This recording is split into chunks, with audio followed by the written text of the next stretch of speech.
자, 40페이지 됐죠. 발전 행정입니다. 행정에 의한 적극적 사회 변동과 국가 발전을 중시한다. 됐습니다. 그죠? 비교 행정론의 문제점을 지적한다. 동태적 불균형 이론. 다시 뭐라고요? 동태적 불균형 이론입니다. 다시 뭐라고요? 정태적 이론이 아니라 동태적 이론이고, 균형 이론이 아니라 불균형 이론이 되겠습니다. 됐습니다. 그래서 에스만 와이드너가 강조했고, 자, 네 특징의 동그라미 1번 효과성 별표, 효과성 목표 달성 정도를 말합니다. 목표 달성 정도. 다시 목표 달성 정도를 강조하니까 효과성을 중시했다. 행정우의적 정치행정 이론론 밑줄 행정에 의해서 사회적 가치가 배분되기 때문에 행정이 가치 판단이나 정책 결정 기능을 선도합니다. 행정우의적 정치행정 이론론. 행정이 정치 기능을 대행한다.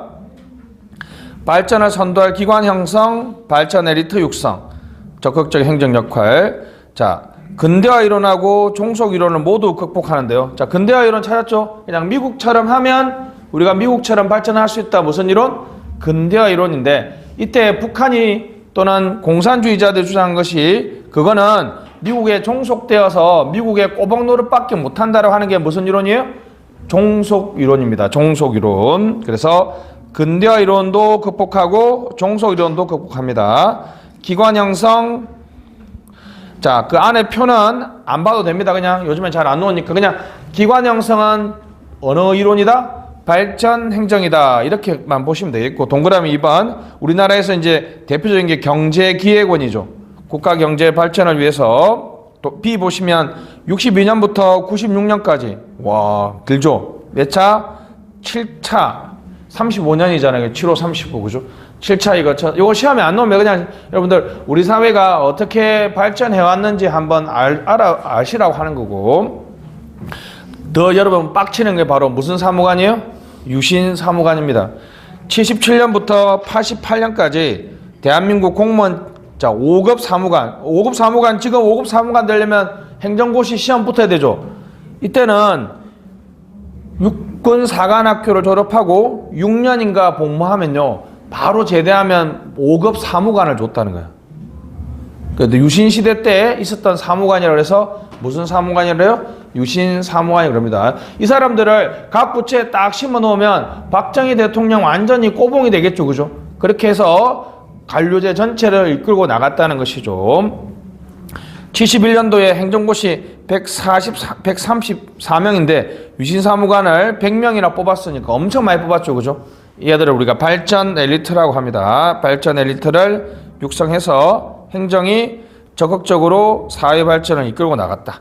공헌은 우리나라의 발전을 가져왔지만 한계, 목표 달성만 되면 투입 과정 절차를 무시해도 된다는 아주 나쁜 사고방식을 우리 남긴 것이 바로 발전 행정의 문제점이죠. 그죠? 목표 달성만 되면, 즉 효과만 있다라면 투입 과정 절차를 무시해도 된다는 식의 사고방식이 여전히 우리 사회를 좀 팽배하고 있습니다. 행정의 비민주화를 초래했다 밑줄. 행정의 비민주화를 초래했다는 거죠. 자, 옆에 다시 39페이지 체제론에 가서 체제론을 잠깐 보면요, 체제론이 등장한 것이 아까 제가 말했던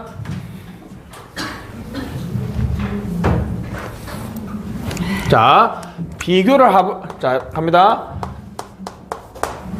자, 비교행정론이 왜 등장했다 그랬죠? 미국의 이론이 실패했다는 거죠. 비교를 하다 보니까 미국하고 한국이 겉으로 너무 다르다는 거죠. 그러면 자, 체제 이론입니다. 체제 이론은 자, 기능, 다시 뭐라고? 기능의 결합입니다. 어떤 하나의 체제는 그 체제가 필요한 기능이 결합되어 있으면 하나의 뭐로 볼 수 있다? 체제로 볼 수 있습니다.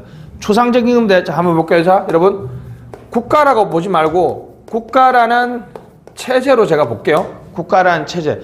나는 국가라는 체제가 입법 기능도 있고 사법 기능도 있고 행정 기능도 있다라면 나는 이걸 하나의 뭐로 보겠다?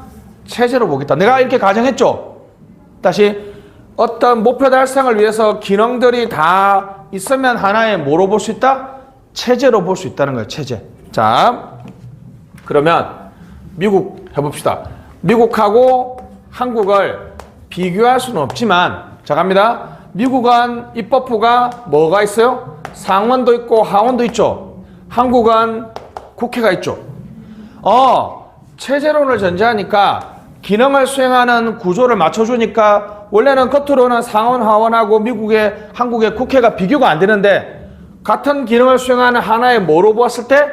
체제로 봤을 때는 이 두 개가 같은 기능을 수행하니까 비교할 수 있겠죠. 이거 아까 했잖아요. 그죠? 무슨 주의라고 이게? 기능을 수행하는 구조를 연결하니까 구조 무슨 주의? 기능주의죠. 다시 체제론이 왜 등장했다? 비교를 해보려고 하니까 너무 모양이 다르다는 거야. 근데 뭐라고요? 하나의 뭐로 정의했을 때? 체제로 정의했을 때 나는 국가를 이렇게 정의했습니다. 이렇게 정의했을 때 같은 기능을 수행하는 구조끼리 비교했다는 거야. 그러면 구조기능주의로 비교할 수 있다는 거죠. 다시 체제는 뭐라고요? 기능을 수행하는 결합체. 하나의 국가 체제가 있다면 이렇게 외부에서 첫날 제가 했던 게 바로 체제론이죠. 투입이 들어오면 체제에서 전환 과정을 거쳐서 산출을 하고 다시 이렇게 환류를 합니다. 그죠? 자, 한번 봅시다. 체제론. 자, 기능 동그라미 1번. 목표 달성 필요한 기능. 다시 목표 달성에 필요한 기능의 결합을 우리 뭐라 그런다? 하나의 체제라고 합니다. 체제 분석은 기능들을 상하관계, 다시 뭐라고요? 상하관계에 해보겠습니다. 상하관계 따라 붙여놓은 거죠. 그러면 이제 한번 해볼까요? 자, 이건 쉬워요. 예를 들면, 자, 여러분 합격하고 싶죠? 합격이라 하지 마시고 합격 체제라고 한번 해볼게요. 합격 체제가 유지되기 위해서는, 자, 필기 시험도 붙어야 되고 면접도 붙어야 되겠죠. 맞습니까? 필기는 다시 요 국어 있죠. 행정법, 행정학, 국사, 영어가 있습니다. 그죠? 영어는 다시 영어는 독해가 있고 문법이 있고 어휘가 있죠. 체제가 유지되기 위해서 필요한 기능들을 제가 자 부분과 전체에 따라서 비교하고 있죠. 이게 바로 체제 분석이에요. 지금은 제가 이렇게 그렸지만 이렇게 한번 그려볼게요. 합격 체제가 유지되기 위해서는 이렇게 필기시험하고 면접이 있습니다. 필기는 다시 영어가 있고 영어는 다시 뭐라고요? 이렇게 색으로 있죠. 다시 부분과 전체에 따라서 이 체제가 유지되기 위한 기능들을 쫙 분석하죠. 이게 무슨 분석이라고요? 체제 분석이라고. 체제 분석. 이거 여러분 시스템을 어떤 학자는 체계라고 쓰기도 합니다. 체계라고 하기도. 알았죠? 여러분 이렇게 야, 좀 어떤 시스템을 만들어 봐. 이런 표현 많이 쓰잖아. 그 한글로 말 바꿔봐. 야, 좀 시스템적으로 생각해 봐. 학습 조직에서 무슨 띵킹이 있어요?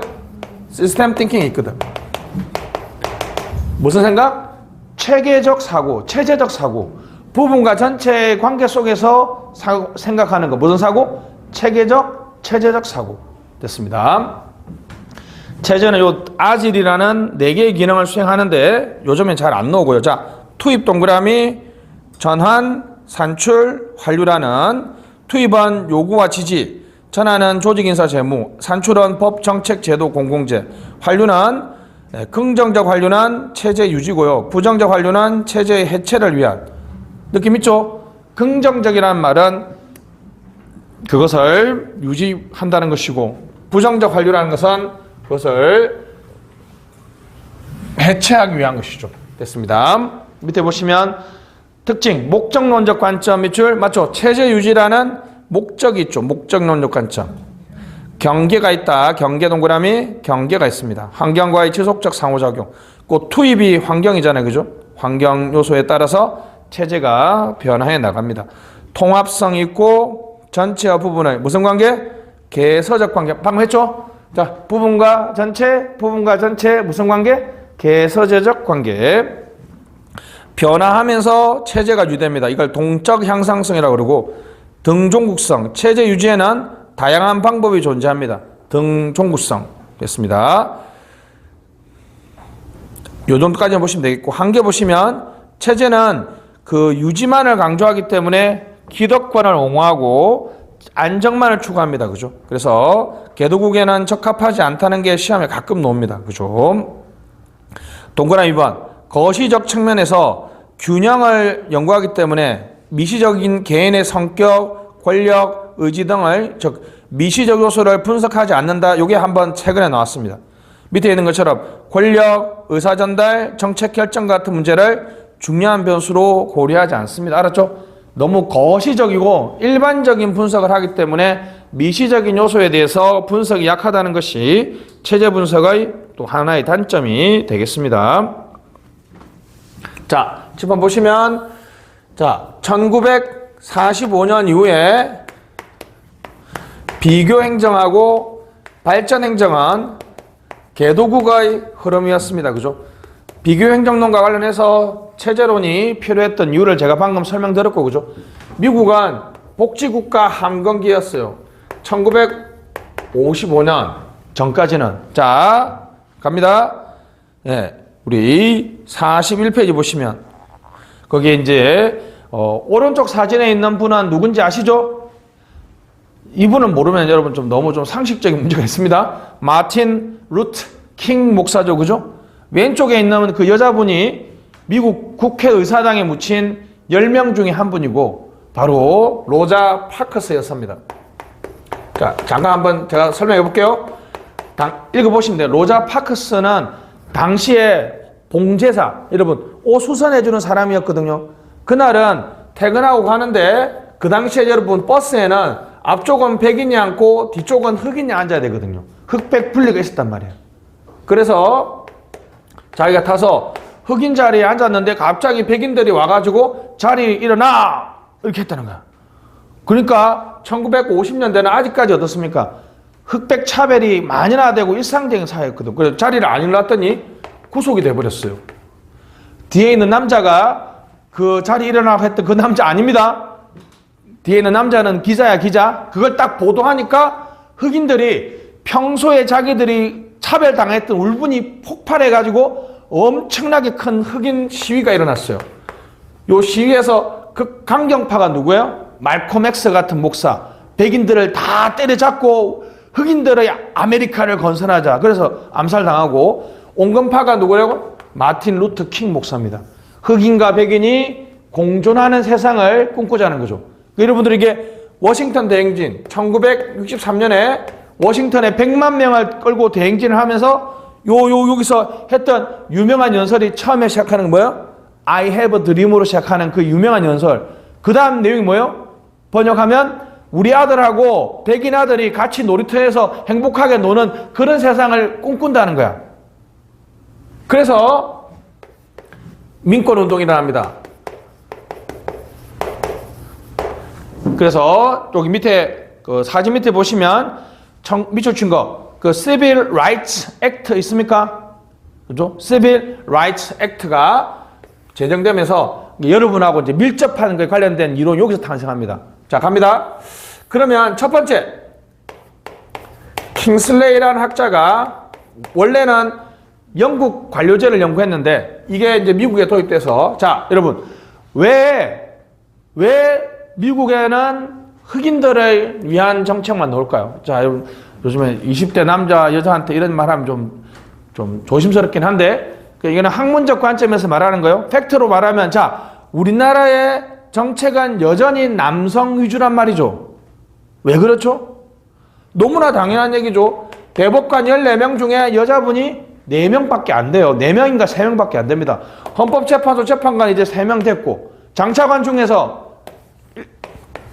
여러분 놀랍게도 여러분 이제 남녀 공무원이 50대 50에 가까워졌거든요. 근데 사실 5급 이하 3급 이상 이쪽이 되게 중요하다 그랬죠. 1, 3급은 여성이 8%밖에 안 돼요. 우리나라 남녀 인구가 얼마라고요? 50대 50이라고요.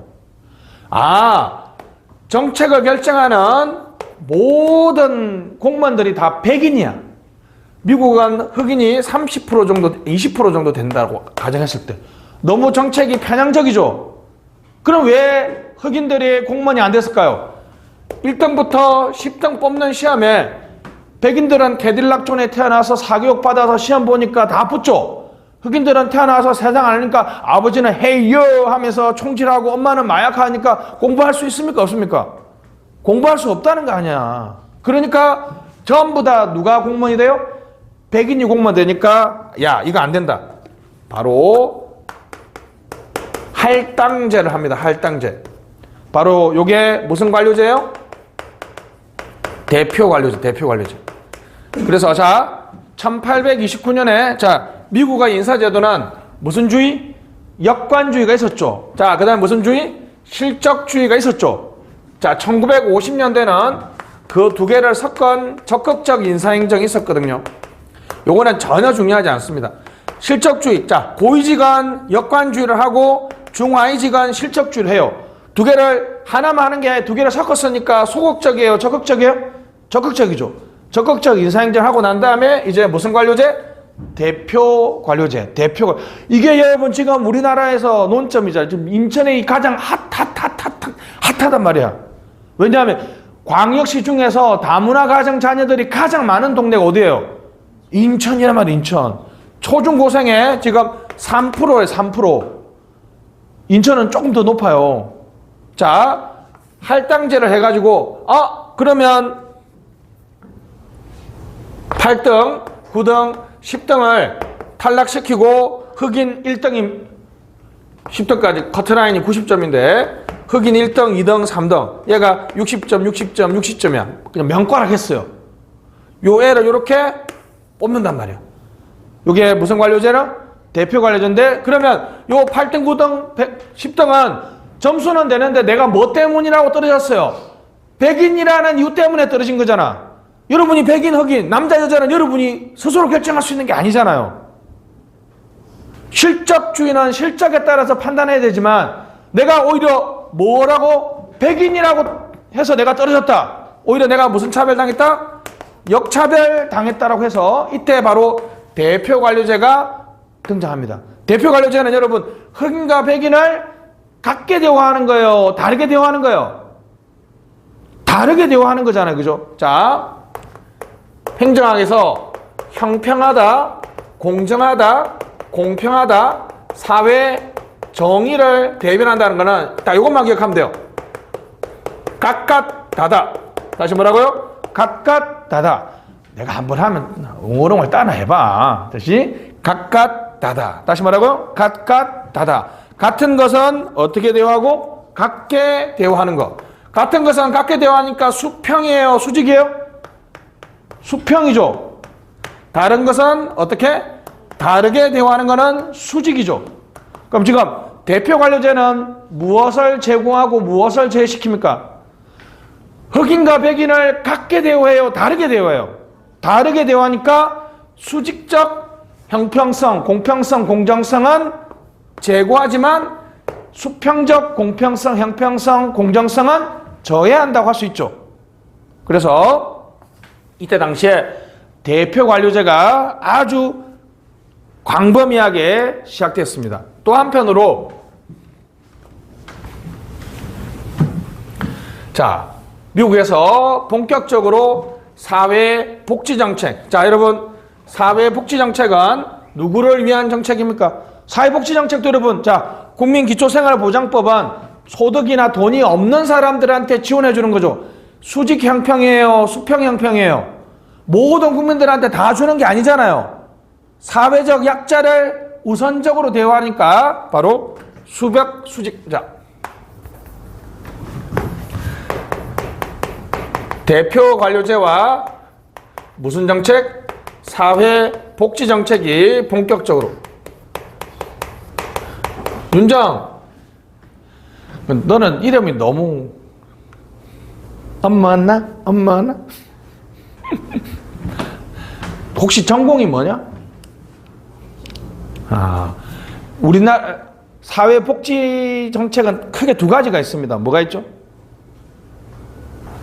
여러분들이 돈을 내고 보장을 받는 사회 보험이 있죠. 소설 우리나라의 사회보험은 4개가 있잖아. 첫 번째는 그렇죠. 건강보험. 여러분은 이제 아르바이트 안 해봤어요? 아르바이트 하면 고용 산재, 고용보험하고 산재 이거 4개가 있습니다. 여기까지는 안 나옵니다. 그 다음에 돈 안 내고 사회적 약자한테 주는 게 뭐요? 공적 부조라 그러죠. 이거 고등학교 때 다 했다. 됐습니다. 사회복지정책. 자, 무슨 형평성? 수직적 형평성을 제고하기 위한 다양한 정책들이 등장합니다. 그러니까 이제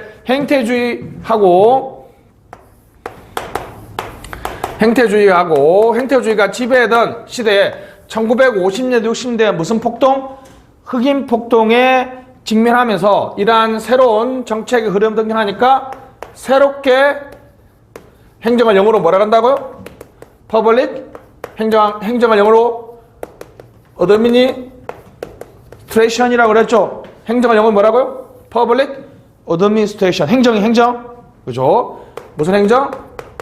신행정학이 등장하게 됩니다. 그죠? 신행정학. 그러니까 이걸 다른 말로 하면 행태주의. 요 얘기 한번 해볼게요. 행태주의는 실정주의적. 가치 판단이다. 가치 중립이다. 가치 중립이죠. 그래서 흑인들을 위해서 어떤 정책을 해야 될 것인가에 관해서 규범적이고 처방적인 연구를 요구했는데 행태주의는 우리는 흑백 갈등이 얼마나 심각한지를 경험적이고 실정적으로 연구할 수는 있지만 어떤 정책을 더 하는 것이 흑백 갈등을 해결할 수 있는지에 대해서 규범적이고 처방적 연구는 한다 안 한다? 안 한다는 거예요. 왜요? 이거는 주관적이고 가치 판단적이거든요. 다시 말하고요. 주관적이고 가치 판단적이면 누가 더 좋은지 알 수가 없잖아. 또 이름 또 까먹었다. 잭은 뉴진스가 좋냐 카리나가 좋냐? 아냐?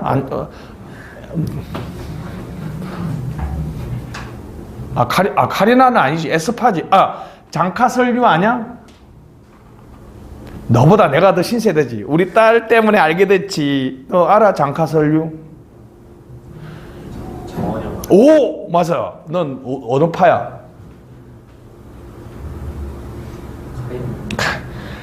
눈은 높아가지고. 유나가 짱이죠? 장카설류로 우리가 쌓아봤자 답이 나와요? 안 나와요?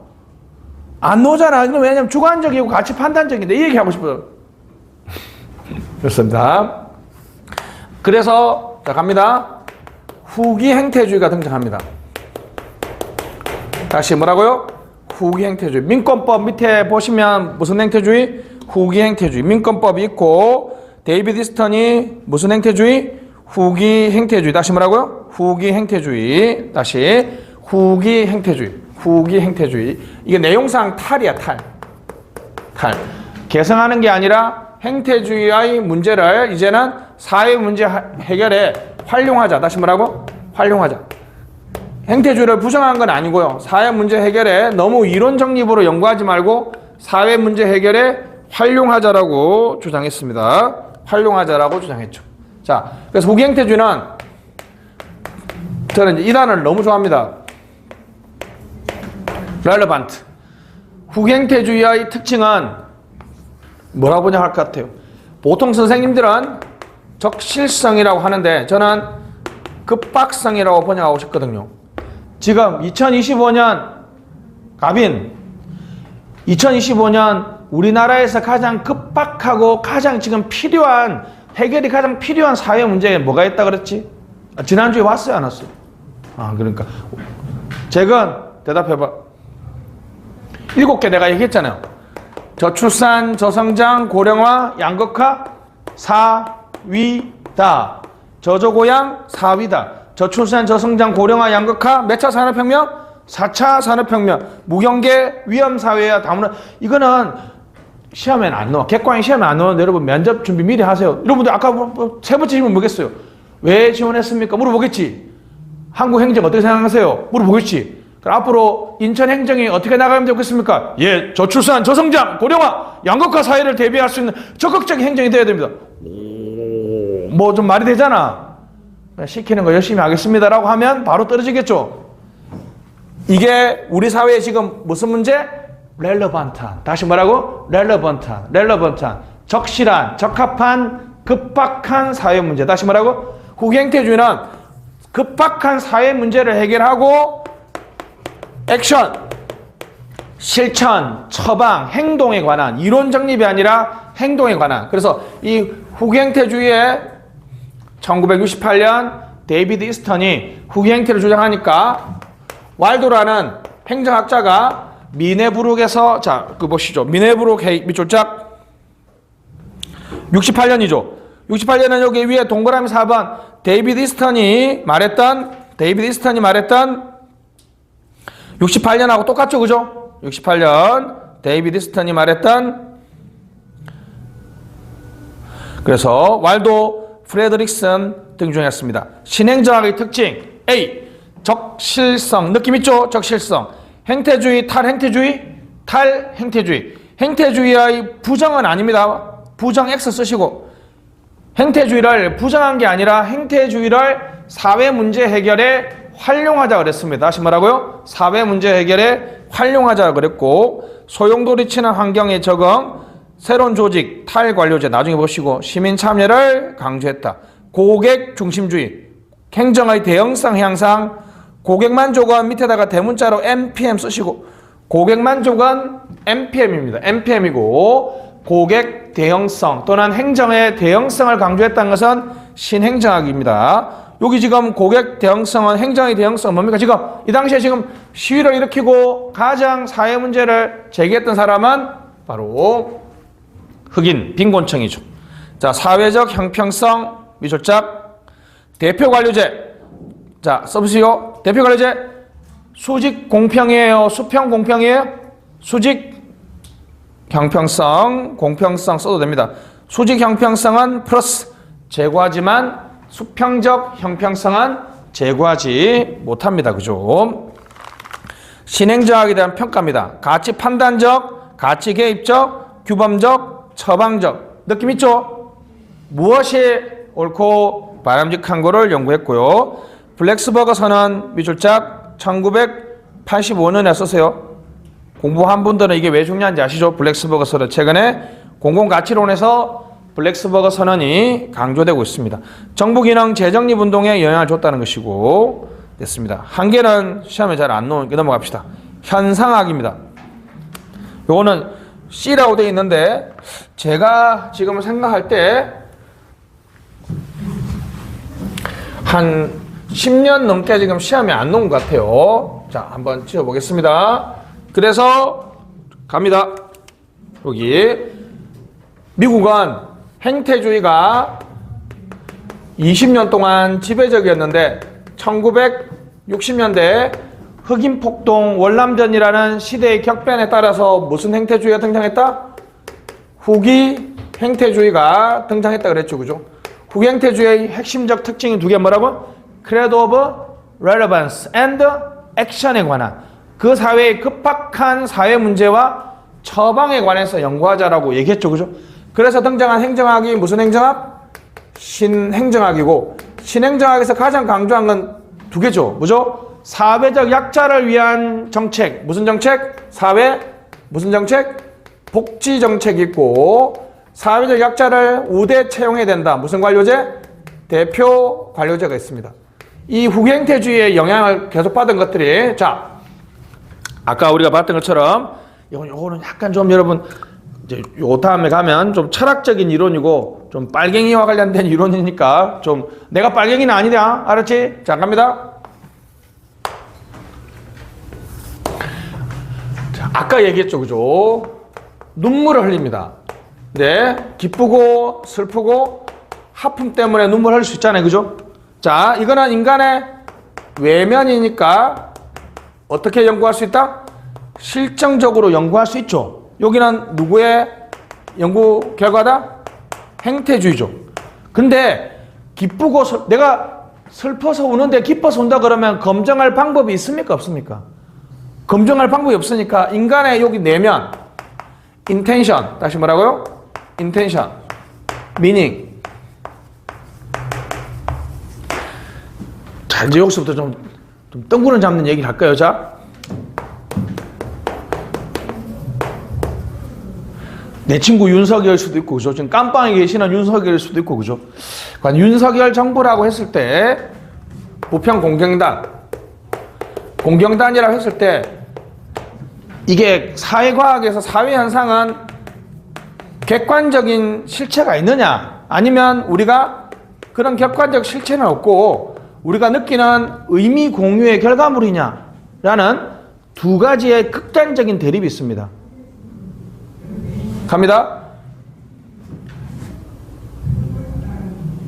이걸 행태를 연구해서 내면을 연구해 들어가야 된다는 행태주의가 있고, 어떤 학파는 야 그런 걸 왜 해? 그냥 이 사람한테 가서 그 사람의 감정 상태가 되어보고 그 사람하고 나하고 감정을 공유하게 되면, 주관적인 느낌을 공유하면 상호 주관성이 되죠. 그러니까 이심 전심의 마음이 되면 그 사람의 행동의 의미를 파악할 수 있다는 거죠.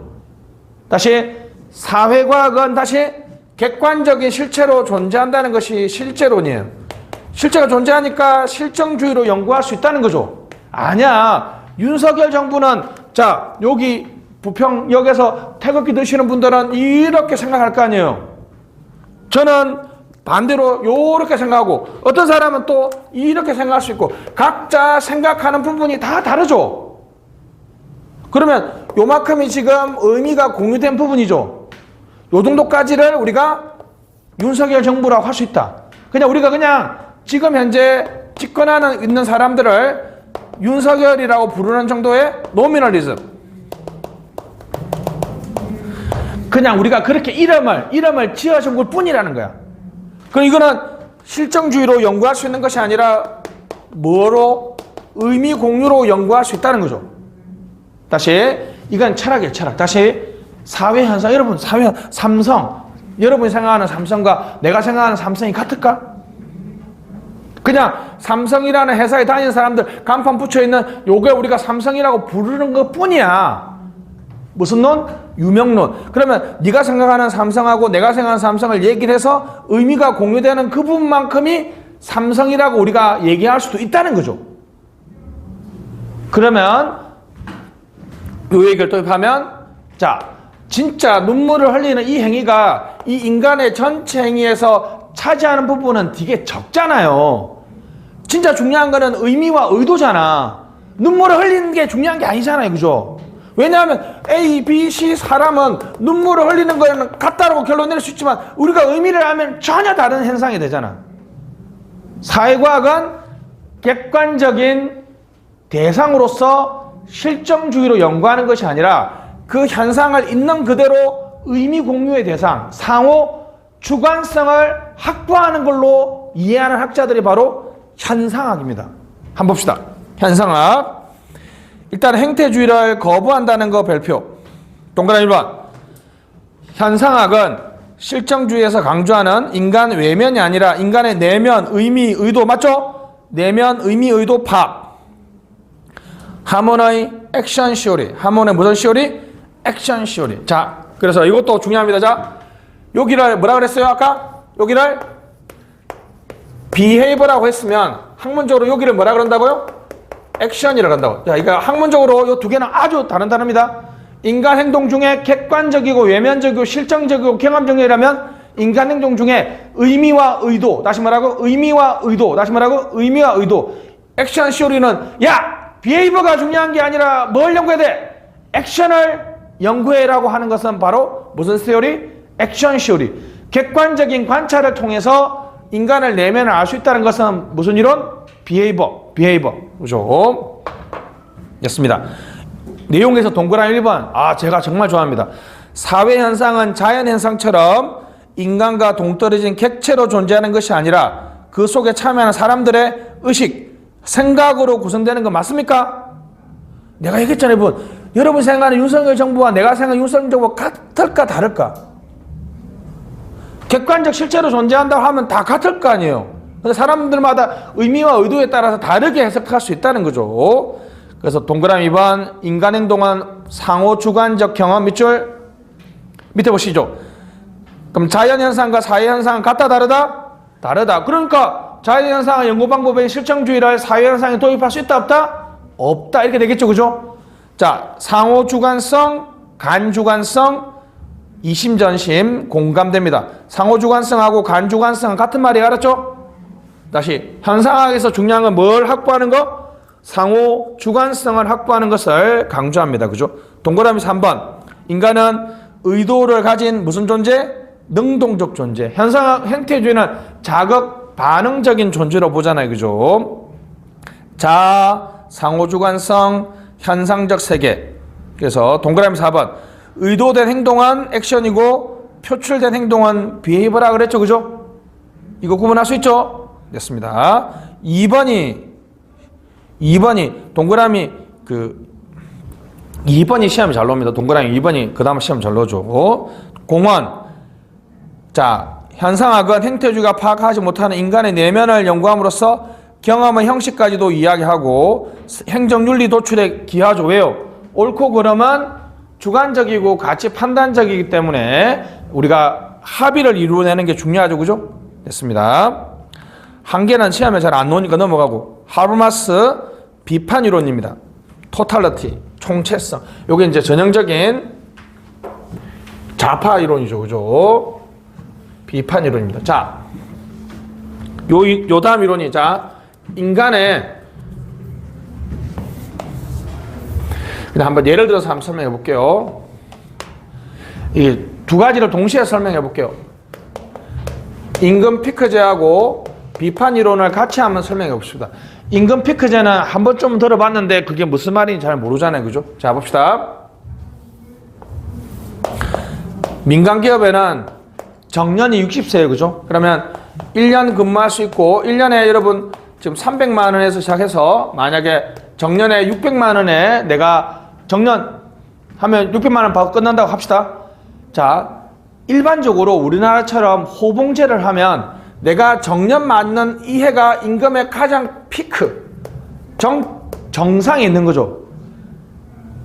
왜냐하면 호봉이 증가하면서 계속 임금이 올라가니까. 그죠? 근데 이렇게 되면 기업 입장에서는 좋게 보면, 자, 보세요. 이 사람 한 명을 자르면 젊고 싱싱한 인재 2명을 고용할 수 있잖아요. 그죠? 그러니까 어떻게 해요? 정년을 보장하지 않고 어찌됐든 간에 자르려고 온갖 노력을 다 하는 거야. 그러니까 자, 갑니다. 어떻게 한다고요? 요렇게. 아, 퇴직하기 전에 임금에 뭘 주는 거야? 피크를 주는 거죠. 그전에는 내가 정년 맞을 때 임금의 피크가 됐잖아. 그러면 이만큼을 내가 양보함으로써 기업은 신규 채용을 할 수 있고, 그죠? 그 임금 피크를 내가 만약에 수용하면 나는 뭘 보장받을 수 있다? 정년을 보장받을 수 있어요. 그 임금 피크제는 뭐라고요? 노동자들의 정년 보장 욕구와 기업의 신규 채용 욕구를 동시에 충족하는 것이죠. 그죠? 왜냐하면 느낌 있죠? 임금 피크. 보통 그래서 55세부터 10%씩 임금 삭감을 하면 여기 정년 맞을 때 약 60% 정도를 받고 퇴직하게 되거든요. 근데 그 당시에 해보겠습니다. 이거 왜 노동자들이 이걸 왜 수용할까요? 자, 인간은 이성적인 사유를 합니다. 도구, 수단, 연구. 목표 달성에 가장 좋은 도구나 수단을 연구하는 이성을 무슨 이성? 도구적 이성, 수단적 이성. 그리고 현상학, 이해, 해석을 위한 연구. 그래서 이거는 현상학에서 강조하는 바로 이해를 위한 거죠. 자, 첫 번째 해보겠습니다. 자, 첫 번째, 자, 여러분 잡으세요. 아, 임금 피크제는 신규 채용 욕구와 정년 보장이라는 목표를 달성할 수 있는 가장 좋은 수단이고 도구라 그랬죠. 무슨 이성? 수단적, 도구적 이성은 기존의 행태주의에서 연구하던 이성이거든요. 그러니까 이 이 60 노령층들한테 가보니까 아니 왜 그걸 했어요? 그러니까 의미의 공유를 해봐야 된다 그랬죠. 의미의 공유를 해보니까 아 요즘에 젊은 애들이 힘들어하는 것 같아서 내가 그냥 저 노인층들의 사회적인 희생이라는 개념에서 내가 수용했다. 이렇게 지금 제가 분석을 하면 무슨 이성? 현상학에서 말하는 해석적 이성이라고, 이해를 위한 이성이라고요. 근데 자 이거는 자본가와 하고 노동자, 자본주의 하에서는 어떤 사람은 자본가 아니면 노동자들이죠.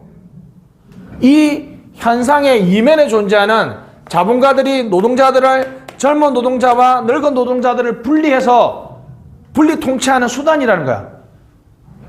결국은 어떻게 된다? 노동자 혁명을 일으켜가지고 이 기존의 억압체제를 없애버려야 되는 거죠. 아, 뭔가 사회를 비판하는, 다시 말하고 기존의 억압된 권력체제를 비판하려는 이성. 무슨 이성? 비판적 이성. 이 비판의 개념을, 여러분 여자분들이 요즘에 좋아하는 페미니즘이 이 현상 세계에서, 자본주의 세계에서는 자본가들이 노동자들을 억압하는 거잖아요. 이걸 남자라고 보고 여자로 봐버리면 바로 무슨 이즘이 탄생해요? 페미니즘이 탄생하는 거야. 기존의, 자 여러분, 기존의 사회, 우리 사회 여러분 균형이에요? 행복해? 라고 얘기하면 행복하다고 할 수 있지만 우리 이면에 존재하는 자본가들, 권력을 가진 자들이 지금 노동자들이나 일반 서민들을 억압하고 분리 통치하는 그러한 이면에 존재하는 뭔가 억압이 있다는 거야. 인간 소외가 있다는 거야. 억압. 인간 소외가 있다는 거죠. 과감하게 이걸 다 해체해야 된다는 거야. 아, 기존의 세상을 통렬하게 뭐 할 때 사용되는 이성? 비판할 때 사용되는 이성. 무슨 이성? 비판적 이성. 그래서 인간 소외를 극복하고 그 억압을 해체해야 된다는 식의 전형적인 좌파 이론입니다. 극단적인 좌파. 자 갑시다. 인간이, 여러분들이 하루 종일 사용하는 거의 대부분의 이성은 이거죠. 오늘 아침에 올 때 가장 빠르게 오는 방법을 여러분 머릿속에 생각했죠? 무슨 이성? 도구적 이성, 수단적 이성. 어떤 목표 달성의 도구나 수단을 연구하는 이성은 뭐라고요? 도구적 이성, 수단적 이성. 그렇게 하게 된 내면의 어떤 심리 상태나 내면의 의미와 의도를 이해하고 해석하는 이성. 맞죠? 현상학에서 사용되는 이성이죠. 그 사람이 그렇게 할 수밖에 없었던 우리 비판 또는 기존의 권력이나 억압체계의 통렬한 비판을 통해서 인간 소외를 극복하고 인간 해방을 구현한 이성. 무슨 이성? 비판적 이성입니다. 시험 잘 안 나옵니다. 자, 인간 소외 극복 동그라미. 미닝을 강조한다. 됐습니다. 미닝을 강조합니다. 그렇게 해서 동그라미 보면 행태주의는 도구적 이성을 사용하기 때문에 지배층의 이론, 특정 이데올로기에 봉사하는 도구로 전락했다. 됐습니다. 그래서 도구적 이성, 실천적 해석적 이성, 비판 이성이 나와 있습니다. 그죠? 여기까지가 좀 잘 시험이 안 나오는 거고, 우리 잠깐 쉬었다가 12시부터 이제 공공선택론부터 시험에 엄청 많이 나오죠. 그죠? 공공선택론부터 공부하도록 하겠습니다.